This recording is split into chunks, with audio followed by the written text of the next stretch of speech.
last 2 years.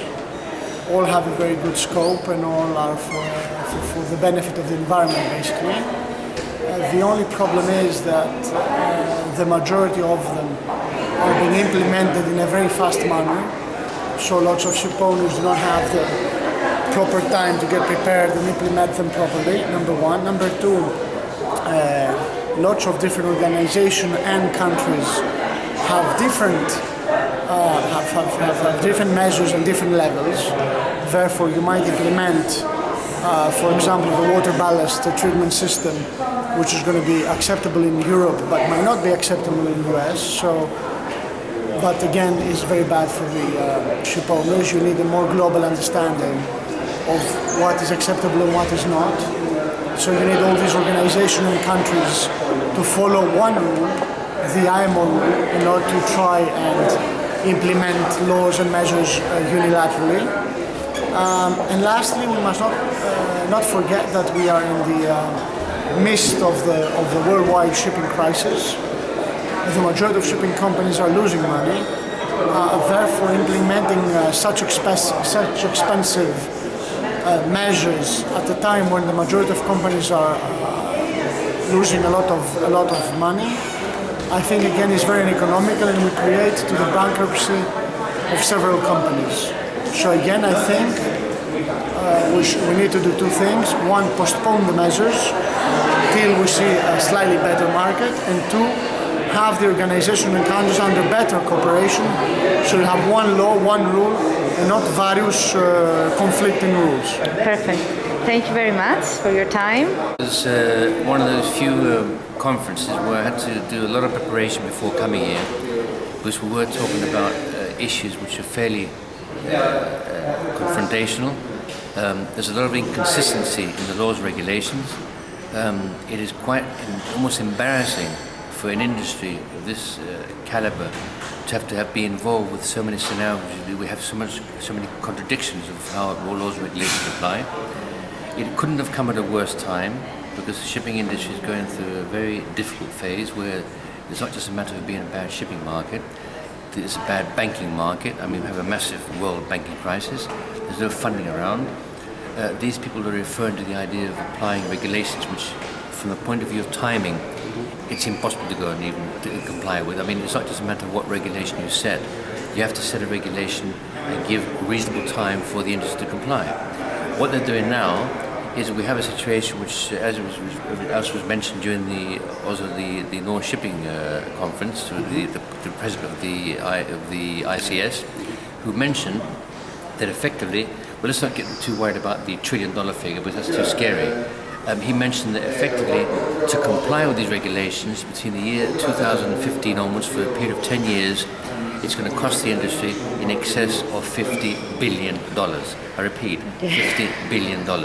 Now, how can you have a situation like that, or have that kind of requirement, and not only that, you haven't even got set rules and regulations.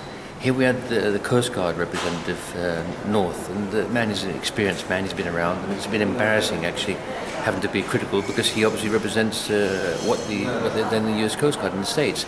But it's not really his fault. There's other parameters behind the Coast Guard. I mean, scenes in terms of the politics, or how the political situation or the legal system works in the States, where they've implied laws and regulations now which they can't even revoke. So effectively, I think the only thing which was perhaps colourful and effective by my conference, or my presentation, was my Otto Bismarck quote, which says that sausages and law, they're two things which you just don't want to know how they're made. And I think that's probably the most relevant thing I had to say.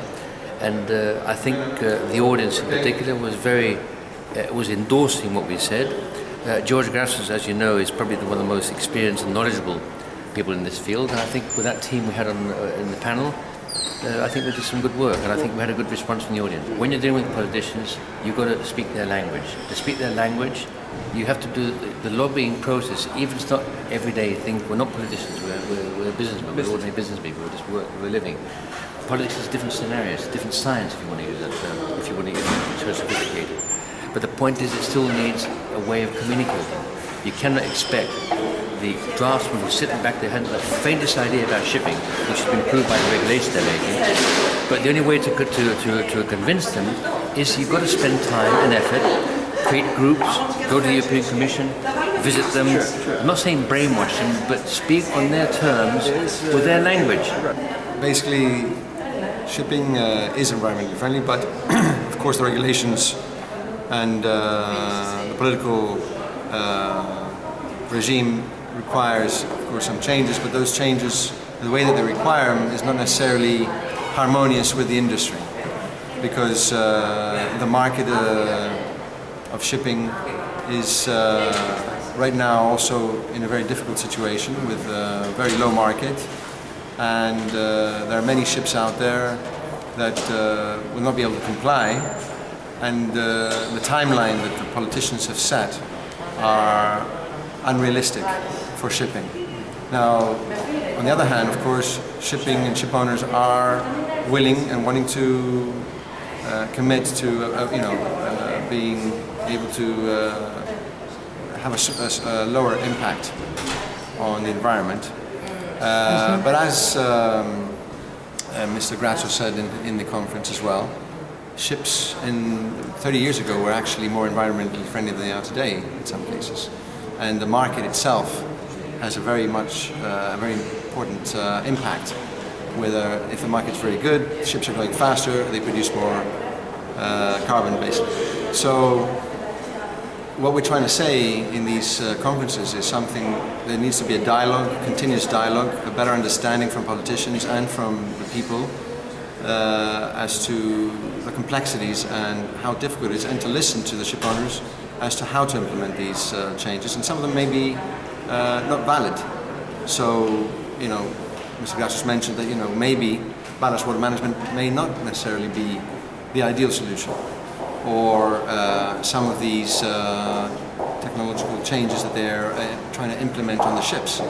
And at the same time, the cost of those implementations is very difficult for a lot of ship owners, so that creates a lot of stress within the industry.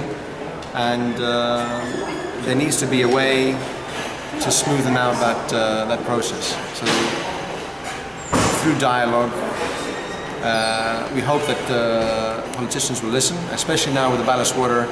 As I mentioned, we have ships that need to implement within the next 12 months, and there's no way we'll be able to do that if there's going to be enough systems or the right systems, and there's too much risk because they haven't even been approved for a long period of time. So if you invest in something, put it on board the ship, and then that particular piece of equipment is not going to be approved for more than 5 years, then you just throw, let's say, $700,000, $1 million away. So this is a very important discussion. When you talk about new buildings, and I think this is where you have the opportunity to buy a vessel which has the new equipment on board. You have the lead time to prepare for the new regulations. But for existing ships, it's very difficult in terms of the logistics, in terms of the costs, and being able to make it really feasible.